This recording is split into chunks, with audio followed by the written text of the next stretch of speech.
దేవుని నామమునకు మహిమ కలుగునుగాక. ఈ ఉదయకాలము మీకందరికీ వందనాలు తెలియజేస్తున్నాను. ఈ దినము మిమ్ములను బలపరచు దేవుని మాట. నీ కృప ఆకాశము కంటే ఎత్తైనది. కీర్తనలు 57వ కీర్తన 9వ చరణం. దేవుని కృప మన జీవితాలకు ఎంతో అవసరమైనది. ఆయన కృపలోని ఆయుష్కాలమును పొడిగించబడింది. ఆయన కృపలోని సమస్తమును మనం పొందుకున్నాం. ఈనాడు కలిగిన రక్షణ, ఈనాడు కలిగిన జీవితం సమస్తము ఆయన కృప వలన పొందుకున్నదే.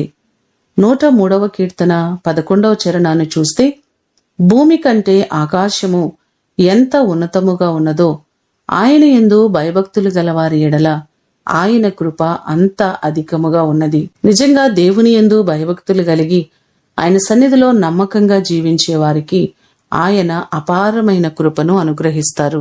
ఈ మాటలు వింటున్న మిమ్మలందరినీ దేవుడు ఆయన కృపచేత జ్ఞాపకము చేసుకుని ఆయన మిమ్మను ఆశీర్వదించునుగాక. ప్రార్థన చేసుకుందాం.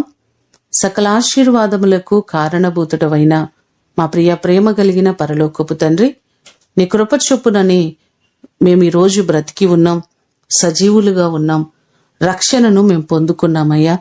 మీరిచ్చినటువంటి ఇటు శ్రేష్టమైన రక్షణ నీ కృప వలన మేము పొందుకున్నదే. నీ కృప లేనిదే మేము అర్హులము కాదు, యోగ్యులము కాదయ్యా. కృపచేత మమ్మలను రక్షించి నీ బిడలుగా చేసుకున్న విధానము కొరకు వందనాలు.